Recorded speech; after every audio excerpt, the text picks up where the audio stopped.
कि क्रोध नहीं करना भाई, और आप तो क्रोध को छोड़ते नहीं हो, पर कुछ लोग छोड़ भी देते हैं, धीरे धीरे छूटता है वो क्रोध और काम और लोभ। ये तीन को तो हम रोज भोगते ही हैं, लेकिन इन सबका भी बाप है, जिसकी चर्चा आज हम करेंगे, और जिसके कारण ही ये उत्पन्न होते हैं, जिसके कारण ही जिसका जो बाप है, मां है, इन तीनों की जो मां है, काम, क्रोध और लोभ,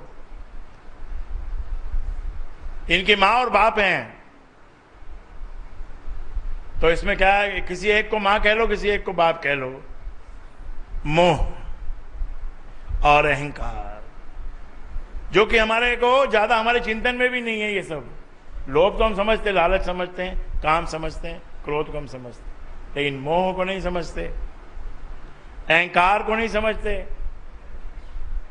जो कुछ भी यहां पर रखे भीतर कुछ लालच की बात आती है, बेईमानी की बात आती है, वो दो कारण से आती है, मोह के कारण और परमात्मा के प्रति उदासीनता के कारण।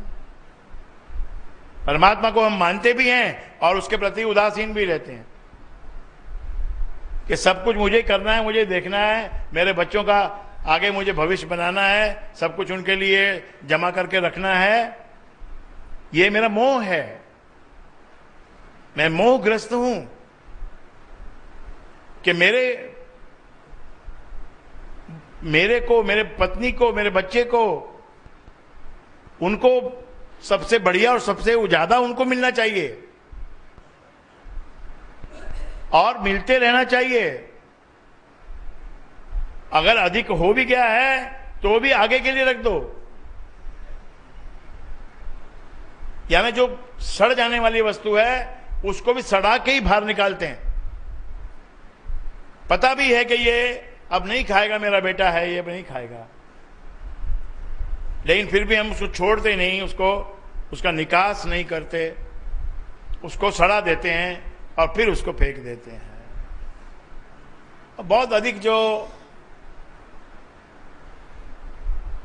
रुपया पैसा बहुत जब कहीं पर ज्यादा आ जाता है, जैसे गांव में पानी की नदी में पानी ज्यादा आ जाता है तो गांव का ही सत्यानाश होता है।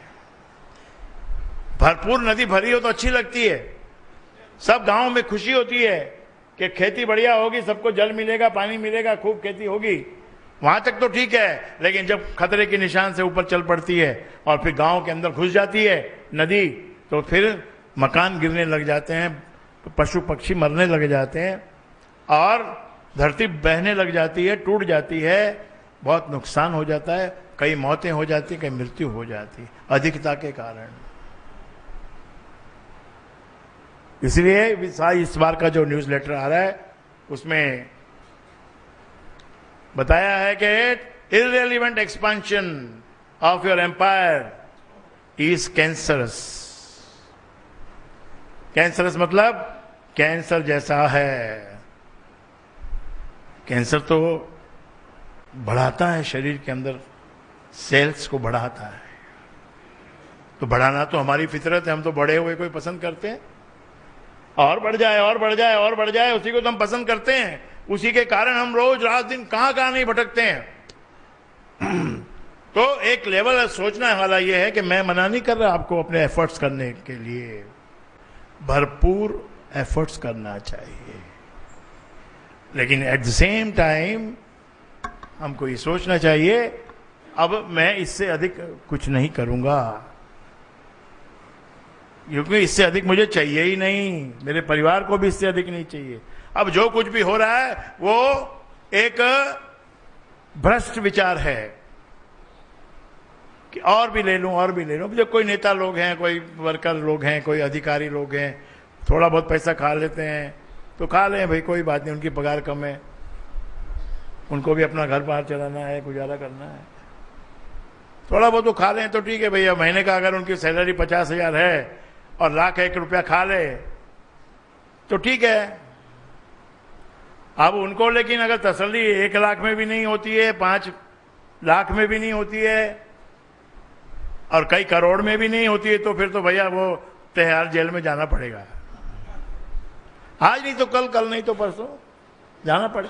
तुमको अधिकारी बनाया है, तुमको 50,000 तो पगार मिल रही है जो कम है, इसलिए तुमको थोड़ा सा हक भी दिया है, चलो भैया कुछ आपको कोई पार्टी कुछ दे तो आप ले लो। लेकिन फिर आप उससे सोचो कि मैं तो हवाई जहाज भी खरीदूंगा और मैं तो बड़े होटलों में ही रहूंगा, 2-4 पत्नियां भी बना लूंगा, तो बाकी का जो पैसा हो तो इन्हीं बातों में खर्च करना है।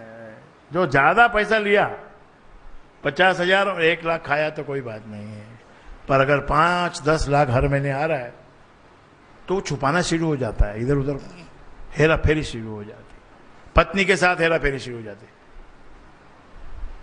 इसलिए पत्नियां भी बड़ा तोरा रखती हैं, कितना आया आज, ध्यान रखती हैं वो, क्योंकि सबको पता है कि ये जो अधिक आया है इसी से सारे पाप कर्म आगे इसी से होंगे।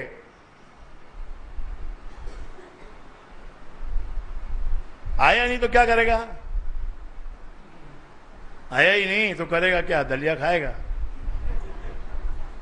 घर में बैठेगा आराम से, टेलीविजन चला के देखेगा।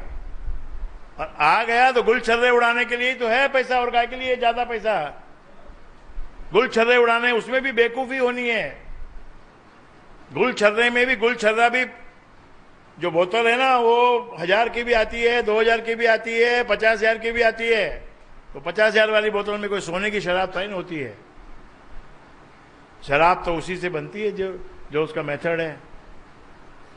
अल्कोहल जो बनता है उसका प्रोसीजर तो वही है, बस उसके ऊपर में थोड़ी खुशबू डाल दी, थोड़ा रंग डाल दिया, थोड़ा कुछ फ्लेवर डाल दिया और कुछ बड़े कंट्री का नाम उस पर लिख दिया, we are 100 years old, we are 1000 year old, we are 1500 year old and this wine is 12 years old।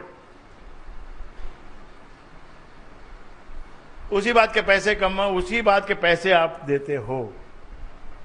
जो काम 1000 में होता था उसके तुमने 50,000 दिए, 50,000 तो बोतल के दिए और पिलाने वाले के अलग दिए, जहां पर बैठ के पी उसके अलग दिए।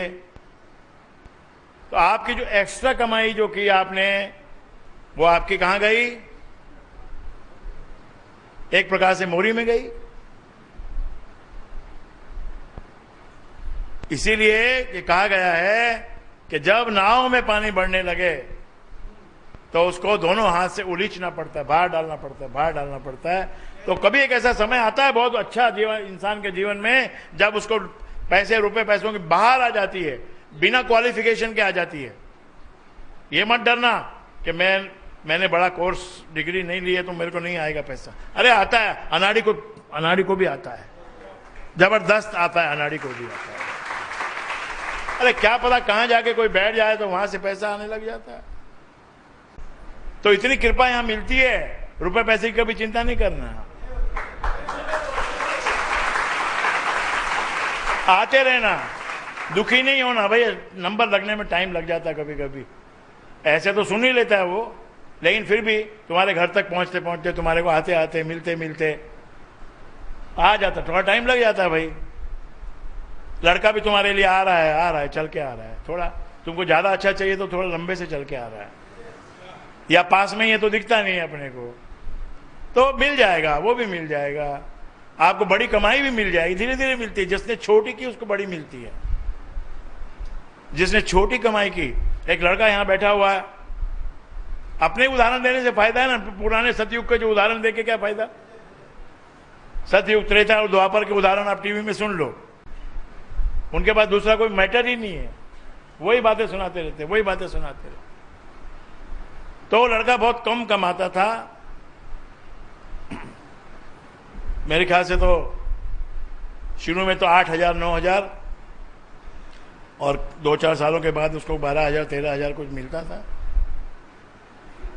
मेरे पास आता था कभी कभी, गुरुजी क्या होगा, कैसे होगा, क्या होगा, कैसे होगा। मैं बोला भाई तेरा जो सेक्टर है जिसमें तू काम करता है, इसका मुझे जो ज्ञान है उसके अनुसार मैं बताता हूं। राम के दरबार में तो तू आ ही रहा है, तेरा बाप भी आता था, तेरी माँ भी आती थी, आ रही है, और तू भी आ रहा है बचपन से, छोटेपन से।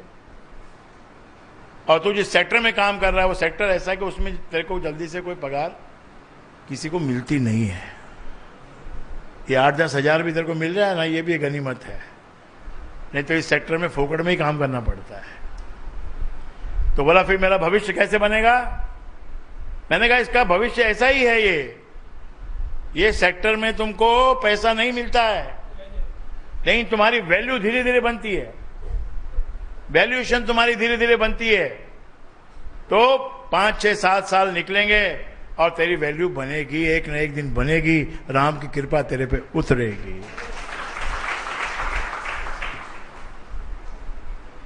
तो थोड़ी सी वैल्यू बनी, 12 के हजार के बदले 15,000 हो गया, 17,000 हो गया, इतना हो गया बस। 17